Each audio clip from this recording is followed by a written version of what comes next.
নমস্কার বন্ধুরা, কেমন আছেন? আশা করি সবাই ভালো আছেন। আজ আমি বানাবো মোচা চিংড়ি। আর মোচা চিংড়ি বানানোর জন্য মোচাগুলোকে কেটে নুন জলে ভিজিয়ে রেখেছিলাম, তারপর ধুয়ে নিয়েছি।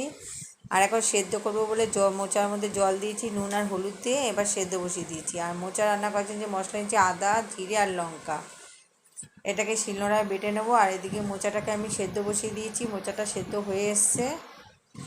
আর এবার আমি এদিকে মশলাটাও করে নিয়েছি। এদিকে আমার মশলাটা বাটা হয়ে গেছে। এদিকে আলু কেটে নিয়েছি ডুমো ডুমো করে। আর মশলার মধ্যে নুন, হলুদ আর লঙ্কার গুঁড়ি আর একটু চিনি আমি একবারে এর সঙ্গে অ্যাড করে নিলাম। এদিকে কড়াই বসিয়ে কড়াই গরম হয়েছে, কড়াইতে দিয়ে দিলাম তেল। তেলের মধ্যে তেজপাতা, জিরে, শুকনো লঙ্কা ফোড়ন দিয়েছি। এখানে চাইলে গরম মশলা ফোড়ন দেওয়া যায়, কিন্তু আমি দিইনি। তা সেই মশলা ফোড়নের মধ্যে দিয়ে দিলাম আলু আর একটু নুন। এবার এটাকে আমি ভালো করে ভাজা ভাজা করে নেব।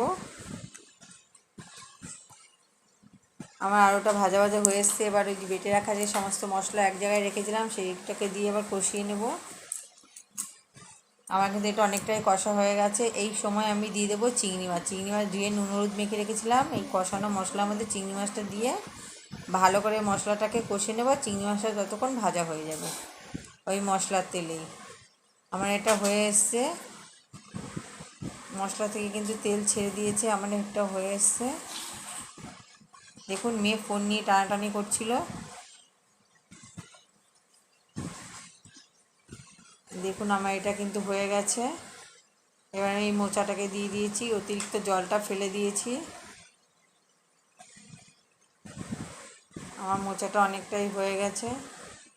আমার এই ভিডিওটি যদি ভালো লাগে লাইক কমেন্ট করে দেবেন।